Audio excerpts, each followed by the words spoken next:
Bismillahirrahmanirrahim. Alhamdulillahi rabbil alamin. Wassalatu wassalamu ala asyrafil anbiya'i wal mursalin wa imamil muttaqin wa ala alihi wa sahbihi ajma'in. Amma ba'd. Fa inna astaqal hadis kitabullah wa khairal hadi hadi Muhammadin sallallahu alaihi wasallam wa syarrul umuri muhdatsatuha wa kullu muhdatsatin bid'ah wa kullu bid'atin dhalalah wa kullu dhalalatin finnar. Subhanaka la ilma lana illa ma 'allamtana innaka antal alimul hakim. ولا حول ولا قوة إلا بالله العلي العظيم.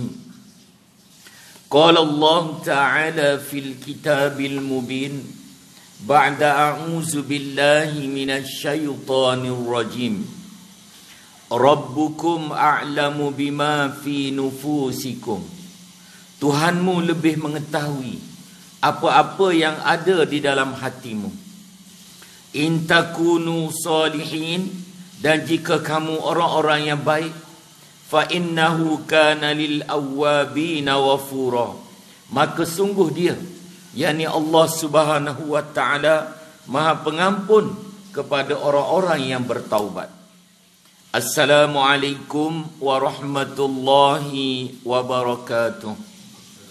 Yang saya muliakan teman-teman muslimin muslimah, jemaah di Surau Mercu UEM ini, marilah kita bersama-sama pada tengah hari ini 4 Syaban 1445 Hijri untuk kita sama-sama merafakkan kesyukuran kehadrat Allah Subhanahu wa taala.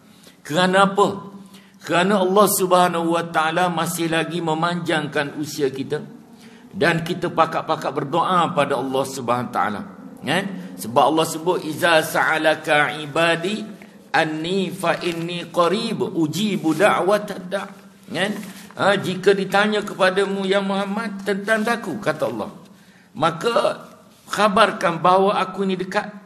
Aku kabulkan permohonan kepada yang berdoa. Iza da'ani falyastajibuli. Jadi apa yang kita banyakkan doa ni, wa ballighna Ramadan.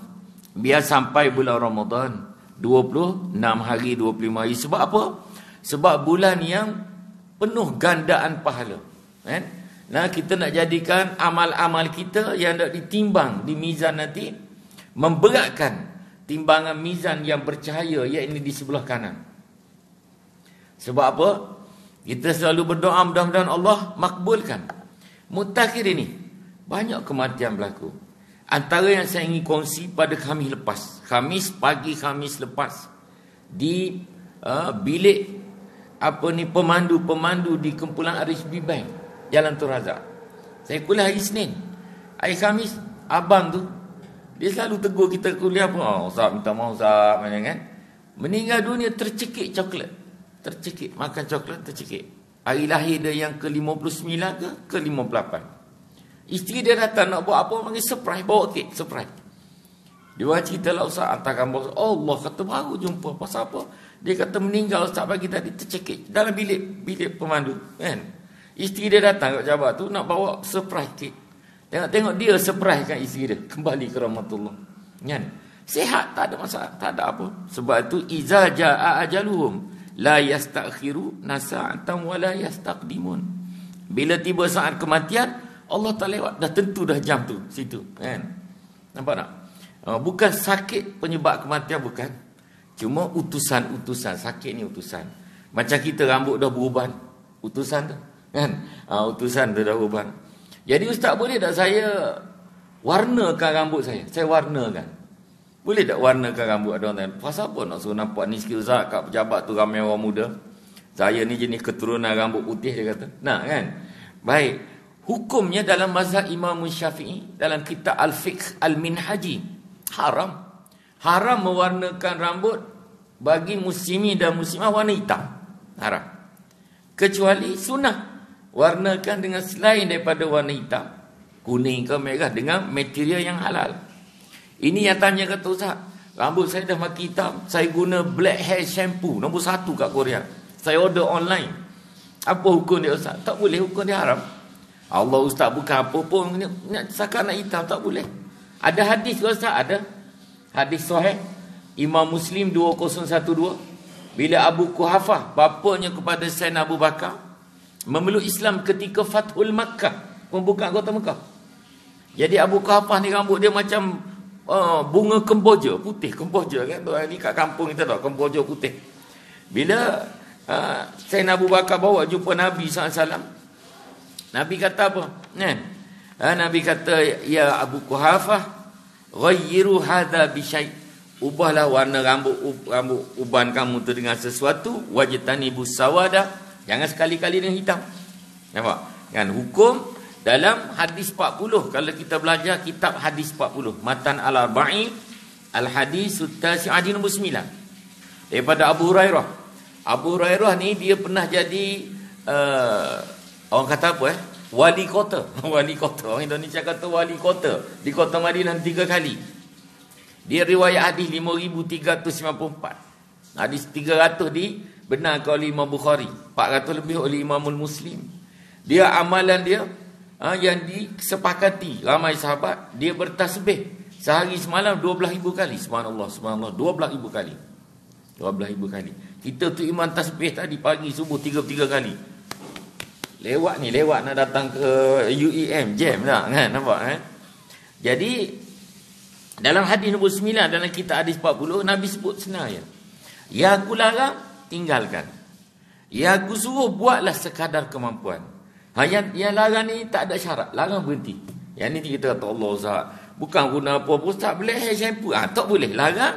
Hadis sahih, tinggal. Sebab tu dalam Imam Ahmad kata an-nahiyah, dia kata larangan lebih berat daripada suruhan. Larangan. Sebab tu kalau dalam kitab tasawuf kita belajar tentang sabar. Sabar atas musibah ni dia boleh memberatkan timbangan kita di akhirat belah kebaikan. Sabar ni dikategorikan ada 3. Sabar atas musibah, sabar dalam melakukan ketaatan, sabar dalam meninggalkan maksiat. Yang paling tinggi darjat sabar kita untuk meninggalkan maksiat. Payah kan? Baik. Lalu kita sambung pengajian berkitab kita.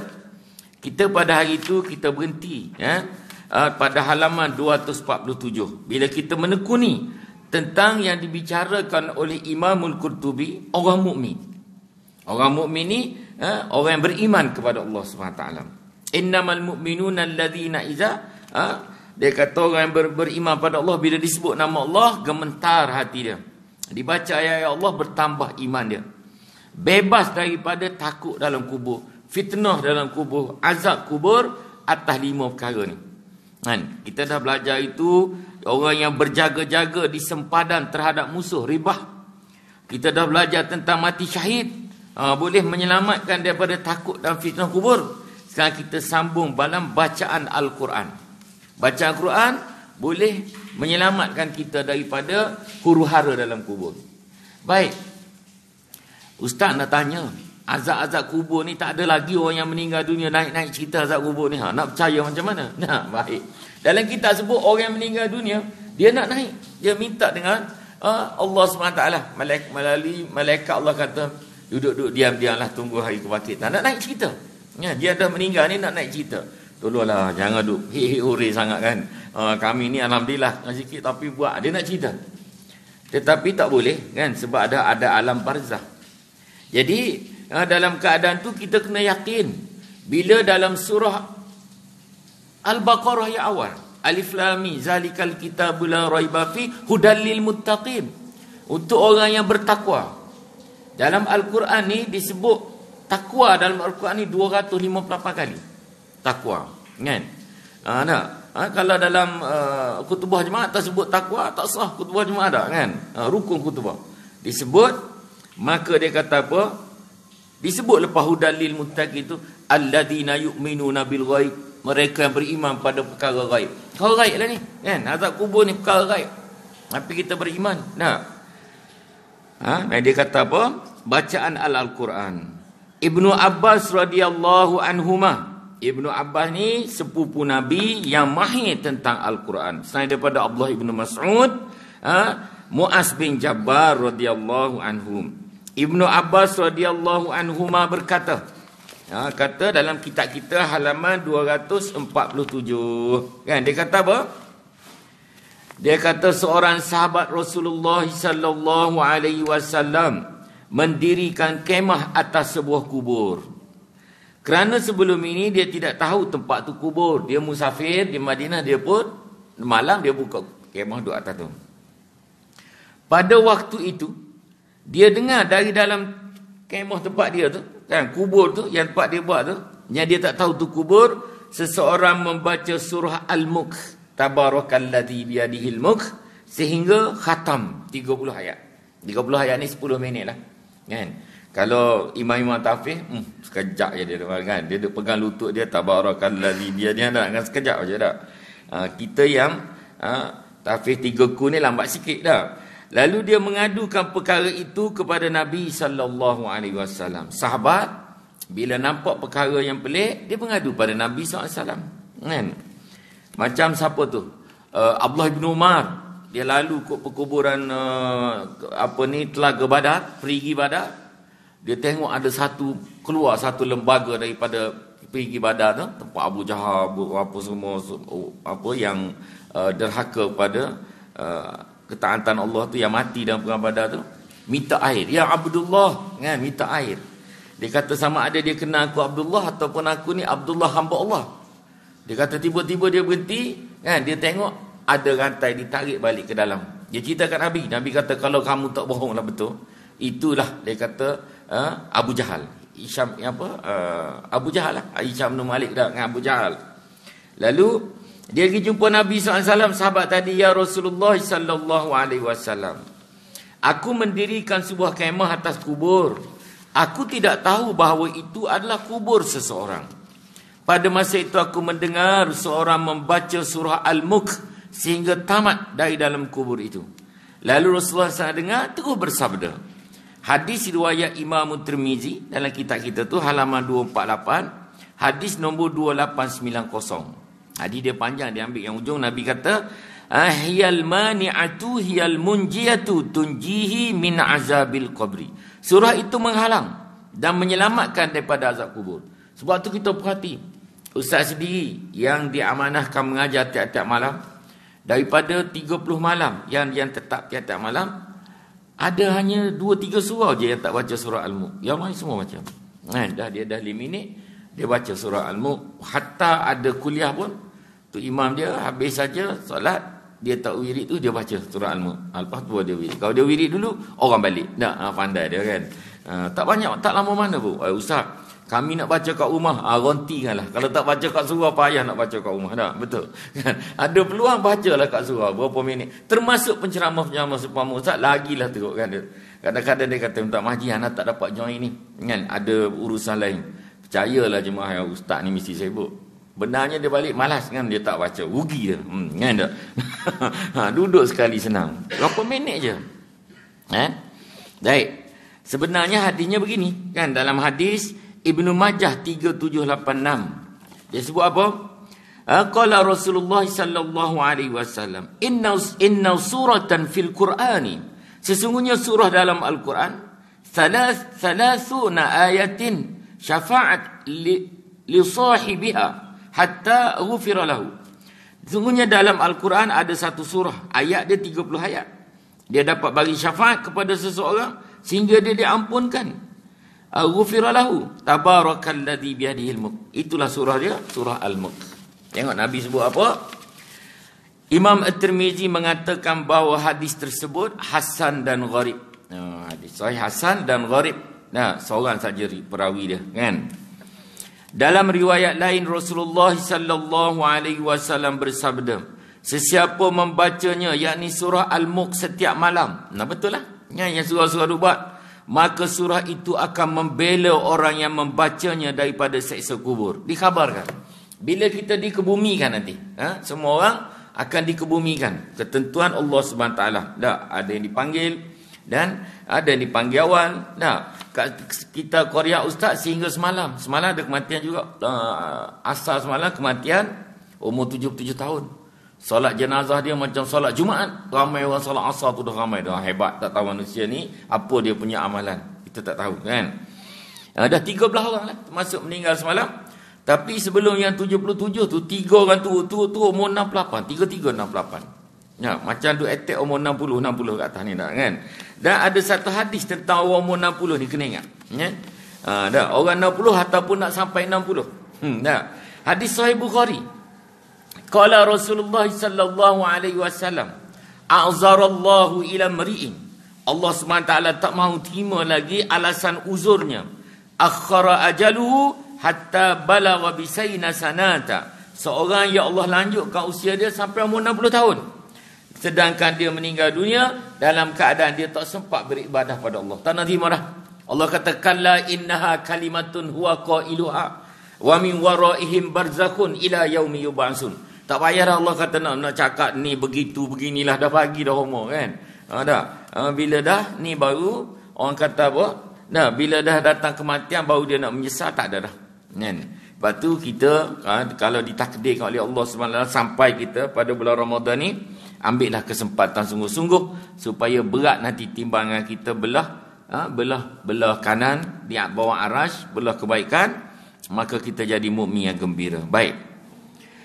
Ada hadis yang menyatakan bahawa surah Al-Mujadilah menjadi pelindung dalam kubur kan bagi orang yang suka membacanya. Dalam hadis yang lain dinyatakan orang yang membacanya, yakni surah Al-Mulk setiap malam, akan selamat daripada fitnah kubur. Kan? Eloklah kita duk buat sekarang elok. Kan? Syekh Abu Al-Abbas Al-Ansari Al-Qurtubi di Iskandariyah berkata, diriwayatkan daripada Ibrahim bin Hakam. Macam Abu Jahal dulu orang panggil Abu Hakam, orang cerdik. Kan? Tapi sejak dia pagi Nabi turun peristiwa Mi'raj, Nabi duduk termenung tu, dia orang pertama jumpa. Dia tanya ada berita apa ni? Dia kata syai'un ya Muhammad, ada berita apa pagi ni? Nabi kata nak cakap ke tak nak cakap? Nabi pun kata aku diperjalankan daripada Masjidil Haram ke Sidratul Muntaha, lepas tu naik ke langit, lepas tu sampai sini balik dia. Dia tanya balik, ya. Dia kata ni ada peluang ni. Ada peluang ni tak kan? Dia nak memperolok-olokkan Nabi, itu bermula gelaran dia Abu Jahal. Kan? Dia kata apa? Daripada Ibrahim bin Hakam, daripada bapanya, daripada Ikrimah. Beliau berkata, seorang lelaki, maukah kamu ku beritahu tentang hadis yang dapat menjadikan kamu gembira? Tentu ya Ibnu Abbas, semoga Allah SWT mengasihimu. Lalu Ibnu Abbas berkata, hafalkanlah surah Tabarakalladzi biyadihil mulk. Maksudnya surah Al-Mulk. Kan? Hafal pelan-pelan. Kita dah umur macam ni tuan Ghanim, kita orang kata kaedah hafalan, hafal ayat 1 hingga 5. Tabarakalladzi biyadihil mulku wa huwa ala kulli syai'in alladzi khalaqal mauta wal hayata liyabluwakum ayyuhum. Bangun tak apa sampai 5 kan. Lepas tu ingat. Dah ingat, sambung pula 6 hingga 10. Masalah kita ni 1 hingga 5 ingat. Lepas tu sambung 6 hingga 10, bila ingat 6 hingga 10, 1 hingga 5 lupa pula. Dia macam tu. Tak, sebab tu lah bila dah berumur ni macam tu kan. Sebab tu saya nasihatkan kalau siapa-siapa daripada jemaah kita ni lelaki kan, yang datang kerja naik motor kan. Ini pengalaman Ustaz berbicara dulu, daripada Gombak ke Jalan Tun Razak tu naik motor kan. Masa kerja tu 9 bulan naik motor kan. 9 bulan tu banyak ayat boleh hafal kan? Sebab kita takut naik motor kan, daripada rumah Bismillahirrahmanirrahim, Bismillah, baca ayat, pergi sekali balik sekali, esok pergi balik hafal. Tak, memang hafal ayat tu, ingat betul-betul kan. Baca ayat je, takut kan. Naik motor masa tu takut dah kan. Jadi sekarang pula dah banyak dah hilang balik dah kan. Dah naik kereta hilang balik. Patut naik kereta lagi banyak hafal dah kan. Sebab apa? Naik kereta dengan lagu. Tak tanya kan. Baik, dia kata apa? Ibnu Abbas kata hafalkan surah Tabarakalladzi biyadihil mulk, dan ajarkanlah kepada keluargamu, anak-anakmu, para pembantumu serta para jiran tetanggamu, kerana akan menolong. Dia kata membantu dan membela kamu pada hari kiamat di hadapan Allah SWT. Sebab tu kita kalau anak-anak kita kan, kita mula dari kecil hantar dia sekolah agama, tak kira lah, bayar lebih sikit hantar sekolah agama kan, yang silibus agama lah kan. Kita tak sedar kan. Ustaz ada anak form 2 yang bongsu tu, Kita pun balik ambil selalu kita cakap masa dalam kereta dia tak boleh lari, kita boleh nasihat masa tu. Kalau kau mau payah dia lari. Ada kan? Ada kereta kita lock, dia duduk sebelah dia kena dengar kan. Kata tadi ayah kuliah tadi kan. Hebat sungguh kan. Malam tu kan, malam tadi ustaz kuliah, budak muda tu kan. Apa ayah start mula untuk cadangkan untuk surah Al-Mulk kat dia baru 3 tahun lebih. Sekarang dia tak ambil dah laminate tu. Dia hafal je. Hebat sungguh. Jawab dia, kita orang semua hafal pun ya kat sekolah. Cuba. Kita kata cuba kan. Kita pun diam. Hafal dia kan. Dah. Masih baik dia tak buat tak ingat. Kalau dia buat tak ingat, apa dah ya? Demam kita nak jawab. Nampak tak kan? Nak tunjuk hafalan ni ketika muda hebat. Kan? Masuk umur macam kita ni lebih sikit lah. Kena lebih sikit kan. Kena lebih sikit cara hafal. Sebab dia Al-Quran ni dia bila masuk, dia nak keluar payah. Tapi nak masuk tu susah. Kan? Nampak tak? Baik. Lalu dia kata apa?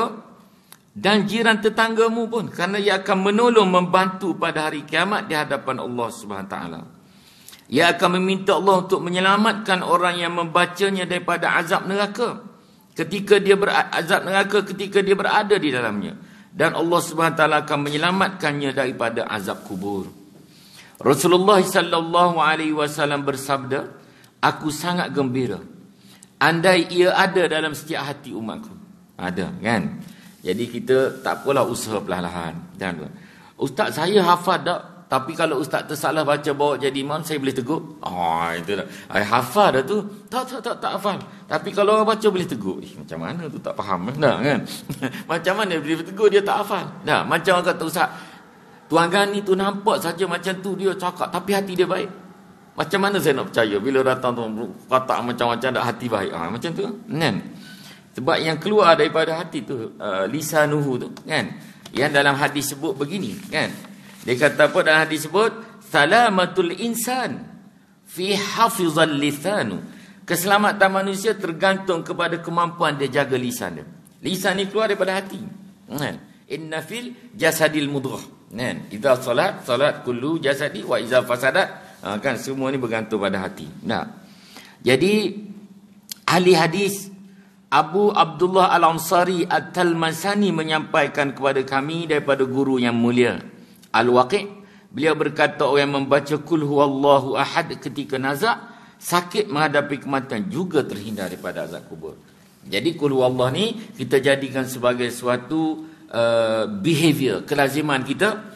Tiap kali nak datang kerja kan, keluar nak kerja tu, bacalah nanti kan Qul huwallah. Masuk lift, tekan. Dah. Nombor berapa? Tanya orang nak masuk. Nombor floor apa? Floor 9. Allah. Hebat sungguh dah. Jangan baca kuat lah kalau kuat. Alim benar pula dalam lift pun baca dah kan. Tapi nak jadikan sebagai satu yang sebati. Antaranya ulama Nusantara, Tok Kenali jadi sebati dia. Keluar saja. Kita masuk kata nak buang sampah Allah. Kalau boleh macam tu okey. Kan? Tak yang cakap pun sama. Sama-sama cakap ni supaya dengan cakap tu boleh sama-sama praktis. Senang je Qul Allah kan. Yang tabarakallah sini panjang, Qul Allah pun tak dapat buat. Sebab Nabi kata yang kami suruh buat sekadar mampu. Nampak Boleh. Al-Quranul Karim ini bagaimana disebut dalam surah Al-Fatir ayat 32. Surah Al-Fatir ayat 32. Qala Allah Ta'ala, thumma awrasnal kitaba allazina astafaina min ibadina faminhum zalimu li nafsih. Kemudian kami jadikan kitab suci Al-Quran ni diwarisi oleh hamba-hamba kami yang boleh baca Quran. Maka semua kita dalam surah Mercu UM ni inheritance, mewarisi kitab suci Al-Quran. Allah sambung lagi, faminhum zalimu li nafsih, malangnya ramai di antara mereka yang menzalimi diri sendiri sebab dia tak baca Al-Quran tu kan. Ni nak menghadapi Ramadan, syahrul Ramadan allazi unzila fihi al-Quran, turunnya Quran kan. Dan dalam hadis dalam kitab Durratun Nasin dia kata an afdalul abdun, seafdal hamba ini bila dia boleh bangun malam ketika orang tidur, dia boleh baca Quran. Bila kita boleh buat macam tu kan? Tanya orang tidur elok, kita pun terbangun. Kita bangun apa kita tengok dulu? Handphone tu, tengok handphone. Nak tengok pukul berapa kan? 2 lebih kan? Kalau tidur tu tak apa, dia pun tengok dulu. Malam tadi menang siapa? Dia tak sebab dia tak larang, tak. Boleh nak tengok tu pun, tapi bangun lagi. Kurang-kurang dia bangun, dia istighfar, astagfirullahalazim. Sebab kata ulama-ulama dulu, bila kita terbangun waktu malam itu, ketentuan Allah, malaikat kejutkan dan seumpamanya, paling kuat istighfar dulu. Lepas tu baru fikir. Baik. Jadi beritizamlah kita nak jadi ahli Al-Quran. Ahli Al-Quran. Sebab disebut oleh Ibnu Abbas, ketika kita meninggal dunia, dikebumikan dalam liang lahat. Dalam kitab awal kita itu. Kan? Kita sekarang halaman 249. Awal dulu. Bila ketika dia dengar orang yang mengiringnya ke tanah kuburan pergi balik, dah dia dengar, dia pun tengok kat kaki tu, dua malaikat muka nakir bergandingan tangan datang nak soal tentang kubur. Ketika itu dia dah tengok dah amalan kita kat sini. Sebab malaikat Ar-Ruman dah suruh, paksa kita suruh tulis dengan kain kafan amalan kita, dengan elio dan juga jari ni sebagai tinta, gantung kat sini. Surah Al-Isra ayat 13 kan. Jadi ketika tu bila dia dudukkan kita mayat, maka Al-Quran yang selalu kita baca. Sebab tu beruntung orang ahli Quran ni hebat. Hebat ahli Quran ni. Lalu ketika itulah Al-Quran yang selalu dia lazim itu membentuk satu lembaga yang tampan untuk sama-sama jawab soalan kubur. Orang legal firm kata apa? Onward transmission. Dia jawab mesti melalui amalan baca Quran tu. Baik, yang keempat, musibah sakit juga boleh mengurangkan azab dan juga fitnah kita di dalam kubur nanti.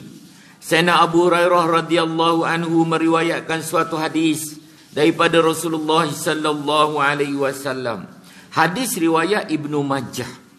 Qala Rasulullah sallallahu alaihi wasallam, man mata maridan mata syahidan. Siapa yang meninggal dunia kerana sakit, syahid. Dia kata apa? Waruqiya fitnatal qabri. Siapa yang meninggal dunia kerana sakit, syahid, kata Nabi. Dia selamat daripada azab kubur. Wahudiya wariha alaihi birizqihi minal jannah. Setiap pagi dan petang diberi rezeki daripada syurga Allah SWT. Sebab tu kita tengok, kalau yang diuji oleh Allah SWT, kan, kadang-kadang kita pimpin solat jenazah, kita pergi bantu untuk pemandian jenazah, sahabat ni kanser, masa tak tahu dia kanser lama, kanser pergi kemo lah, macam-macam, kan. Berat pun, buruh makin kurus, kepala dah telinga dah besar, kepala kecil, kita tengok. Tapi bila meninggal dunia, ceria muka dia, cahaya Allah bagi, kan. Sebab dia dah rasa kesusahan diuji oleh Allah SWT. Jami' Asy-Syadaq menyampaikan suatu hadis daripada Abdullah bin Yasar. Ketika aku duduk dekat dengan Sulaiman bin Syar dan Khalid bin Urfatah, keduanya menyebut tentang seorang lelaki yang mati kerana sakit perut. Sakit perut ni kanser usus, sakit taun, sakit perut lah. Pada masa itu keduanya mahu melihat jenazahnya. Salah seorang berkata kepada temannya, bukankah Rasulullah sallallahu alaihi wasallam telah bersabda, orang yang mati kerana sakit perut tidak akan diseksa dalam kuburnya. Hadis riwayat An-Nasa'i. Abu Daud At-Tayalisi menyatakan hadis tersebut dalam musnadnya Syu'bah. Dalam musnadnya Syu'bah menyampaikan hadis itu kepada kami dari Jami' bin Sya'dah. Keduanya yang lain berkata betul. Jadi musibah sakit, orang yang diuji oleh Allah SWT sakit, sakit teruk. Yang kelima, yang boleh mengurangkan huru-hara, fitnah dan azab kubur untuk orang mukmin ni, iaitu meninggal pada waktu yang baik. Rabi'ah bin Sa'id meriwayatkan satu hadis daripada Abdullah bin Umar radhiyallahu anhuma, sahibut ta'asi, anak Sayyidina Umar, seorang yang digelar sahabat yang paling taat kepada sunnah Nabi SAW. Dia mengatakan bahawa Rasulullah SAW bersabda, ma min muslimin, mana-mana seorang daripada muslim yang bersyahadah lah. Kalau orang kafir ni, orang tanya, bagaimana pula kebaikan yang orang kafir buat atas dunia dikira oleh Allah di akhirat. Dia juga menyambung silaturahim, dia juga meraihkan tetamu. Ada orang kafir itu, dia tetap dibalas kebaikan dia, tetapi kebaikan dia dibalas itu sekadar mempertingkatkan level dia dalam neraka. Contoh, dalam satu hadis, Nabi ditanya, Rasulullah ditanya, ya Rasulullah SAW, bagaimana nasibnya paman kau Abu Talib? Adakah dengan dia buat baik, dia bantu perjuanganmu, memberi manfaat pada dia? Nabi kata ya. Sebab aku tengok sepatutnya buat saudara aku ni, hadis sahih, berada di dasar neraka. Lalu dengan sebab kebaikan dia buat, aku angkat dia duduk di permukaan neraka, atas. Dan diberi seksa yang paling ringan tu, yang letak sandal tu, yang dia rasa itu seksa yang paling teruk, kan. Jadi orang kafir ni diharamkan masuk syurga. Selagi dia kafir, diharamkan masuk syurga, kan. Sebab tu kita di akhirat besok, selepas saja kita dibangkitkan, kita dituntut tentang orang yang kita zalimi. Kita dah belajar, kan. Lepas tu, sebelum nak timbang amalan kita di mizan, bawah aras, sebelah kanan kebaikan bercahaya, sebelah kiri sayyiat keburukan dalam kegelapan. Lalu Allah SWT perintahkan malaikat, kumpulkan hamba-Ku dalam 3 golongan. Pertama, golongan al-muttaqun, iaitu orang yang bertakwa kepada Allah SWT atas dunia. Bertakwa ni banyaklah disebut, antaranya al-kazimina bil ghaib, nak marah dia tahan, wal afuna anin nas, dia suka memaafkan orang, alladzina yu'minuna bil ghaib, beriman pada perkara gaib, alladzina yu'minuna bil ghaib wa yuqimunas salat, mendirikan solat, kan. Dan juga beriman dengan kitab-kitab, banyaklah kan. Jadi dan dia tak buat dosa besar. Kalau kita buat dosa besar, dalam surah An-Nisa ayat 31. Sebab tu nak jaga, jangan buat dosa besar, kan? Surah An-Nisa ayat 31, Allah SWT berfirman, in tajtanibu kaba'ira, jika kamu menjauhi dosa-dosa besar, ma tunhauna anhu nukaffiru ankum sayyiatikum, kami akan ampunkan dosa-dosa kecil yang kamu lakukan, wa nudkhilkum mudkhalan karima, dan kamu akan dimasukkan tempat yang mulia, syurga. Kalau kita meninggal dunia dah bertakwa, insya-Allah kita, tapi kita tak buat dosa besar, dosa kecil diampunkan oleh Allah SWT. Ditimbang tapi tak memberatkan timbangan. Yang kedua, kita duduk dalam golongan al-mukhallisun. Maksiat dia buat, pahala ketaatan dia buat sama berat. Yang ketiga, golongan al-kafirun wal munafikun. Golongan yang orang kafir dan juga orang yang munafik. Orang munafik ni duduk di dasar neraka. Suratul An-Nisa ayat 145. Disebut, innal munafiqina fid darkil asfali minan nar walan tajida lahum nasira. Sungguh orang-orang munafik itu ditempatkan pada tingkatan paling bawah dari neraka, dan kamu dapati tak ada seorang pun penolong bagi mereka. Baik, nak bawa satu contoh, kan. Sifat-sifat munafik, ciri-ciri munafik. Bila tempat ustaz kuliah, ada seorang muslimah, dia tanya, ustaz, dia tak tanya dalam kuliah, habis kuliah, ustaz, memandangkan ustaz pun juru nikah, saya dengar cerita. Kata ya, kan. Sudah nak tanya pasal apa ni, kan. Dia kata, ustaz, saya diceraikan oleh suami saya, Hajah, dia bahasa Hajah, dicerai oleh suami Hajah ni 10 tahun lepas. Dan masa cerai iaitu dia bayar nafkah iddah, 3 kali suci kena bayar, kan, nafkah iddah. Dan bila pergi jabat agama, dia kata jabat agama gombak tempat ustaz dia sebut nama, dah besar ustaz tu. Ustaz tu cadangkan suami saya bayar nafkah muta'ah. Nafkah muta'ah. Kahwin muta'ah yang tak ada, nafkah muta'ah ada. Nafkah muta'ah ni iaitu suami bersetuju. Sebab masa dia ceraikan isteri dia tu, dia sebab perceraian tu sebab dia, bukan sebab isteri dia minta. Dia keuangan dia steady masa tu. Suami dia kata consultant oil and gas, kan. Jadi setuju buat kontrak. Dia nak bayar pada isteri dia 2,500 sebulan, sehingga isteri dia memulakan kehidupan baru. Patut macam tu. Tapi dia kata sehingga dia kahwin lain, ustaz dia kata. Dia tu sehingga isteri dia berkahwin lain, dia bayar. Saya kata betul, bagus tu, betul. Kata isteri dia, sekarang ustaz dia tak bayar. Telefonlah dia. Dah telefon ustaz. Dia cakap apa? Dia kata memandangkan hang tak kahwin-kahwin dah 10 tahun, kan. Aku tak nak bayar, tak sanggup dah, dia kata. Kan? Jadi kalau dia tu meninggal dunia, suami dia meninggal dunia, dia termasuk dalam ciri-ciri munafik. Wa iza wa'ada akhlafa. Dia janji tak buat. Dia janji nak bayar 2,500, tiba-tiba dia tak buat sebab dia rasa lama sangat. Sepatut dia kena telefon bekat isteri dia. Dia kata memandangkan dah 10 tahun tak kahwin-kahwin, minta kurang lah. Daripada 2,500 reduce kepada 1,000. Atau macam tu. Jangan. Itu pun termasuk dalam golongan orang yang bohong bila berjanji. Baik. Waktu yang baik, kan? Abdullah ibnu Umar radhiyallahu anhuma mengatakan bahawa Rasulullah sallallahu alaihi wasallam bersabda, "Ma min muslimin yamutu yaumal jum'ah." Mana-mana orang muslim yang bersyahadah meninggal dunia pada hari Jumaat, Au lailatal jum'ati, atau malam Jumaat. Esok kami malam Jumaat lepas asar kan. Illa, except that, waqahu Allahu fitnatal qabri. Melainkan Allah jauhkan dia daripada fitnah kubur. Beliau menyatakan hadis ini hasan, gharib, gharib munqati. Gharib munqati ni sanadnya tidak bersambung oleh Rabi'ah bin Sya'if. Dia hanya meriwayatkan daripada seorang saja. Kan? Gharib ni seorang saja. Dah. Jadi menurut pandanganku, dia kata dalam Nawadil An-Nusur, Abdullah Tirmizi meriwayatkan hadis tersebut dengan sanad yang bersambung. Dia kata, aku mendengar Rasulullah sallallahu alaihi wasallam bersabda daripada Abdullah bin Umar, sesiapa muslim yang meninggal dunia pada hari Jumaat atau malam Jumaat diselamatkan daripada fitnah kubur. Boleh minta kan? Boleh kita berdoa pada Allah SWT nak meninggal pada hari yang Yaumul Jumaah, Sayyidul Ayyam, kan? Penghulu segala hari. Ada hadis kata tidak ada dah suatu matahari yang terbit tiap-tiap hari atas dunia ni yang paling barakah terbit ketika hari Jumaat. Nampak Sebab tu dia kata apa?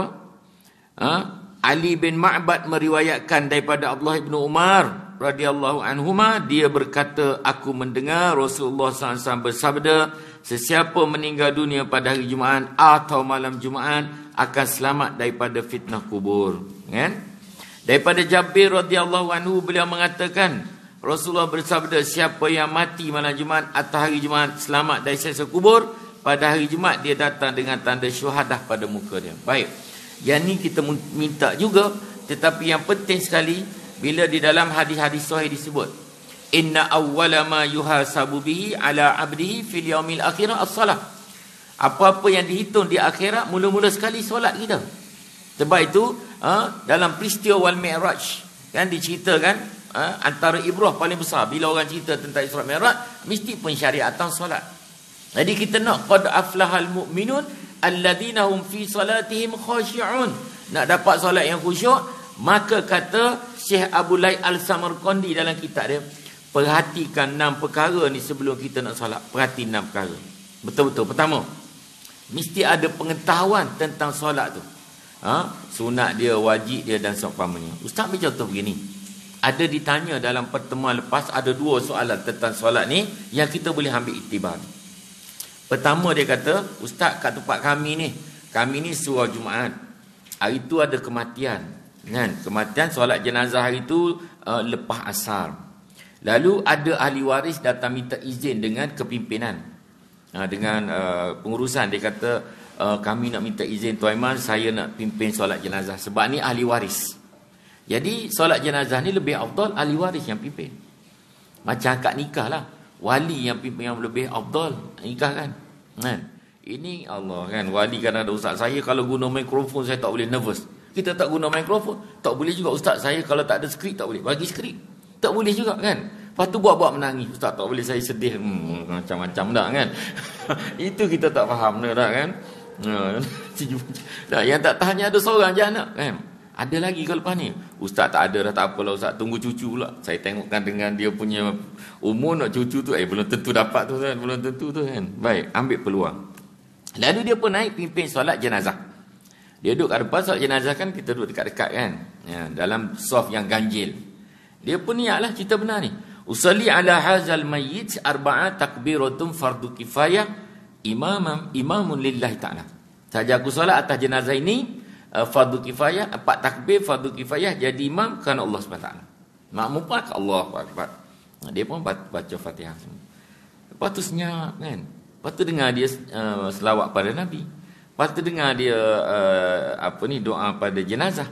Lepas tu Allahumma la tahrimna ajru wa la taftinna ba'dahu semua. Lepas tu assalamualaikum warahmatullahi. Assalamualaikum kan.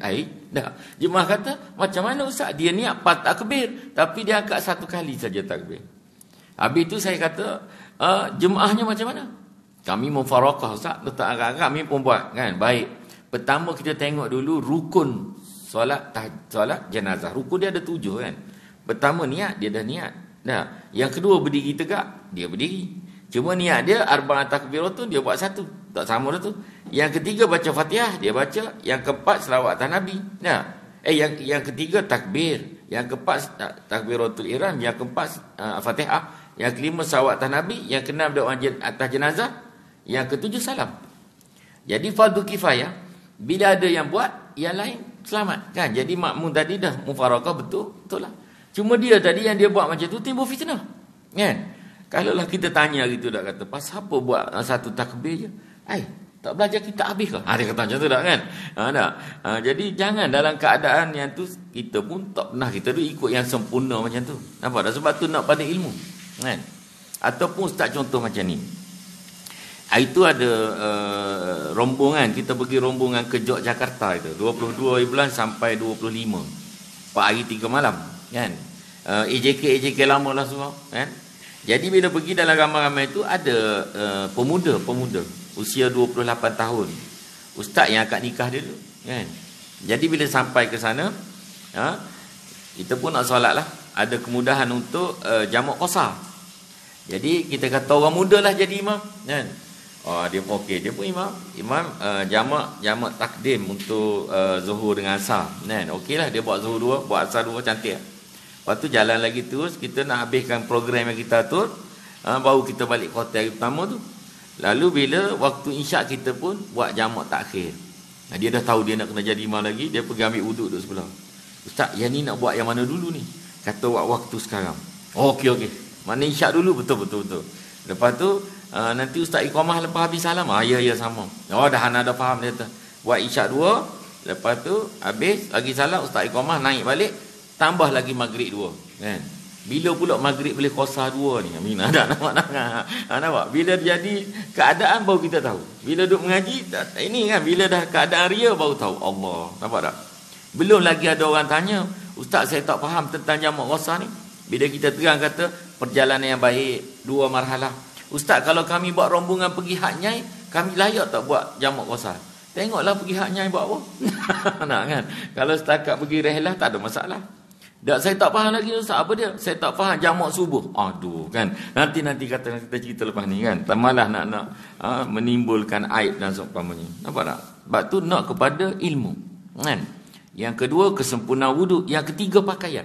Pakaian ni nak kena tengok. Kan dia kata ada 3, kata Imam Qurtubi dan juga dalam kitab-kitab lain, kesempurnaan solat pakaian ni, pertama pakaian ini mesti halal.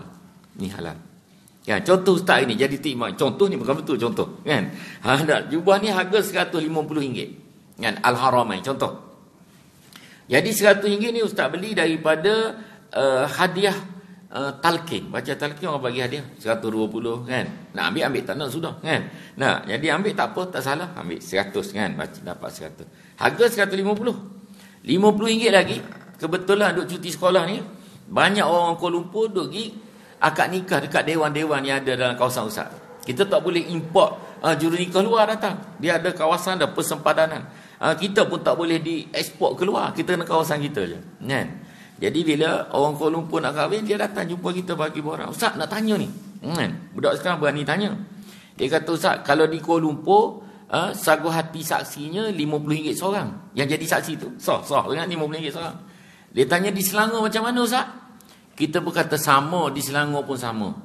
Saya bagi kat ustaz lah, ustaz bagi kat saksi, dia pun bagi RM100. Sedangkan di Selangor RM20 seorang. 20 lebih 60. 60 tu ustaz top up kat sini. Kan? Tak, haram. Sebab apa? Sebab ustaz tak cerita yang sebenar. Ustaz kata sama, sebenar tak sama. Dia pergi dengan tak redha. Melainkan ustaz kata, dah. Di Selangor RM20 je. Tak apalah ustaz. Kan? Ustaz nikahkan saya pun dah cukup baik. Saya bagi ni 5. Tu tak apa. Jangan kita kata alim. Oh tak boleh kan. Tu alim benar pula. Nak kan. Jadi kalau kita ambil tu, kita bagi tahu tu haram. Bila jadi tu imam, haram. Kan? Macam mana nak dapat doa diterima dan seumpamanya? Bila dalam satu hadis disebut, hadis riwayat Imam At-Tabarani, Nabi kata kepada Abu Hurairah, kalau orang tu tak mengambil kira dari mana sumbernya, apa yang ni dia masuk dalam tubuhnya, yang haram 40 hari 40 malam, doa dia tidak dimakbulkan. Kan? Jadi bab halal haram ni ada satu bab dalam dosa besar, iaitu dia kata menjauhi yang haram. Dalam peristiwa Al-Mi'raj, Isra' Mi'raj, Nabi dipertontonkan dengan satu jamuan makanan atas meja yang aromanya mengharumkan. Nabi kata, Tapi yang aku pelik dan aneh kata Nabi, orang duk pergi yang meja satu lagi yang berbau busuk, yang jijik. Nabi tanya, ya Jibril, man hazah, mana apa ni, golongan apa ni? Nabi kata dia daripada umatmu yang masa duduk atas ni yang suka yang haram. Dia cari yang haram. Kan? Kalau ustaz boleh cerita 1.50 penting kan? Dah, bagaimana kesungguhan saudara serumpun sana bila kita pergi tu, kan? Dia mencari dah. Bila kita pergi malam tu nak round Bandar Diraja di Yogyakarta tu, kan? Keratong apa nama tu? Kita pun naik beca. Naik ada yang enjin tu, okay, yang kayu tradisional. Duduk 2 orang. Ustaz duduk dengan imam muda, ustaz berat 94 kilo. Ustaz 84. Dah, dia punya kayu nak keliling tu sejam. Tanya berapa ni Pak Joko? Nama Joko dia kan, Pak Joko. RM30,000, RM10. nak bergerak benda tu pun dah payah kan. Nah, kita kata Allah, kita pun mana yang lebih-lebih bagilah. Bagi kata kat imam, bagilah elang-elang untuk imam yang bawa ni, bagi kat dia kan. Kesian. Dia kata janjinya halal Pak, katanya. Janji halal. Tengok, dia jaga betul kan benda halal. Dan satu lagi yang cukup menyentuh hati, bila dibawa dalam program tu, kita pergi ke 1-2 jam daripada kota Jakarta tu, pergi kepada satu tempat laut. Kan? Penduduk kat situ tak ada sumber pendapatan. Dan tapi dia buat dengan ciptaan Allah SWT. Laut tu dipanggil Pantai Teming, laut sini. Kat tengah ni, sini ke hujung sana dia ada batu karang. Ciptaan Allah bentuk macam kapal. Jadi timbul idea dia buat pelancongan kat situ. Cuma cara nak pergi daripada situ ke sana, dia buat macam satu kereta kabel. Dia buat satu gondola kayu macam tu, kan? Dia buat rem basikal, tumpak rem basikal. Dia guna tali yang tali korban tu. 2 orang duduk sini, 2 orang duduk kat atas pulau sana. Kita pun naik, dia pun lepas, sana tarik. Kalau dua-dua lepas, mampus dekat dalam. Jadi kita pun duduk tengok kan. Tanya berapa sekali naik? RM30,000, RM10. Bagi 5 orang. Ni tarik lepas ni kan. Tahun berapa buat? Tahun 97. Ada pernah kecelakaan? Tak pernah Ustaz kan. Cemas juga nak naik tu. Kan? Kata pasal apa tak bagi tahu pemerintah suruh jadikan elektrik ke kabel kan. Tak boleh, dia kata kalau bagi tahu tak ada pendapatan kami. Yang tarik tu kan RM30 bagi RM2, RM2.50 seorang, 5 orang. Tangan dia ni kan, ustaz sentuh ni tuan ni tangan dia. Kan tali kambing tu, tali korban tu kalau kita tarik kan, keras tangan ni. Apa kematu bahasa ke? Kematu kan. Kita pun sentuh, kata sudah kahwin ya Pak? Sudah Pak Ustaz. Habis tu kalau macam ni punya tangan, macam mana nak belai isteri tak ada rasa? Ustaz kata kan. Jangan Pak Ustaz, kami belai begini. Dia belai begini. Dia kata kami belai begini, tengok kan. Oh, kata kesian sungguh tengok kan. Tapi dia kan tak ada masalah. Lepas tu dia ambil gambar pula, Okey Pak Ustaz ambil gambar. Rupanya dia jual gambar tu. Dia jual gambar tu kan. Yang kita lagi kagum, lepas dia ambil gambar tu, kan kita budak-budak sekarang. Okey Ustaz, apa ni, freestyle kan. Dia, okey Pak Ustaz, pura-pura bahagia. Itu bahasa dia dah. Makna kita ni kena pakai juga istilah tu. Pura-pura alim, datang kat sungai ni dah kan. Kena ada pura-pura, baru elok kan. Dia pura-pura bahagia. Kagum sungguh kita kan. Bayangkanlah macam tu punya keadaan. Kita cerita kat surau pasal balik. Sedangkan tu imam kat tempat kita, satu waktu RM30 kan. Satu waktu je ponteng berapa kali. Malu sikit dengan tangan. Oh sekarang tak ponteng dah. Bagus dah. Kan, tu imam RM30 satu waktu kan dia bagi. Tapi orang ni nak dapat RM10 bagi 5 orang, macam tu punya kan. Allah. Kan sebab itulah suruh tengok juga macam mana kan kesusahan orang lain. Boleh tak? Baik. 1.50 ni ada soalan tak? Kalau ada soalan boleh kan. Kalau kita nak teruskan lagi, masih lagi dalam waktu yang baik. Dia katalah waktu yang baik kan. Sebab tu dia kata apa? Hadis tersebut hanya daripada kata-kata Jabir dan Muhammad yang diriwayatkan secara sendiri. Kita akan berhentilah, kita sambung menurut pandanganku. Kan? Maknanya 5 perkara tadi boleh menyelamatkan kita daripada huru-hara dan juga azab kubur. Dan semua yang kita boleh buat, antaranya baca Quran boleh buat. Kan? Cuma musibah sakit dan meninggal dunia itu ketentuan Allah SWT lah. InsyaAllah kita sambung pada halaman 250. Kalau ada soalan WhatsApp lah. Kan? Mudah-mudahan sebab waktu di pejabat ni terhad. Betul tak tuan ni? InsyaAllah. Sekadar itu saja. Ustaz mohon maaf jika sepanjang 50 minit ni ada tutur bicara yang tersilap. Kita rujuk pada ayat Quran, hadis-hadis sahih daripada kitab Imamul Qurtubi kita ni. InsyaAllah. Halaman 250 kita berhenti. Kan? Suruhan kita 1120. Tak tahulah berapa tahun lagi tuan ni, insya-Allah nak kan. Kita habis dulu, kita istiqamah insya-Allah. Wabillahi taufiq wal hidayah. Wassalamualaikum warahmatullahi wabarakatuh.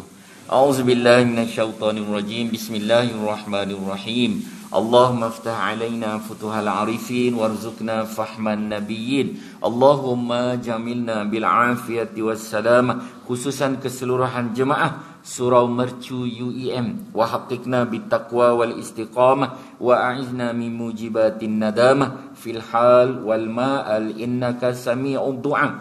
Allahumma ja'al jama'ana hadza jam'al marhuma wa tafarruqana min ba'dihi tafarruqan ma'suma. Da'wahum fiha subhanakallahumma wa tahiyyatuhum fiha salam wa akhiru da'wahum anil hamdulillahi rabbil alamin. Taqabbalallahu minkum.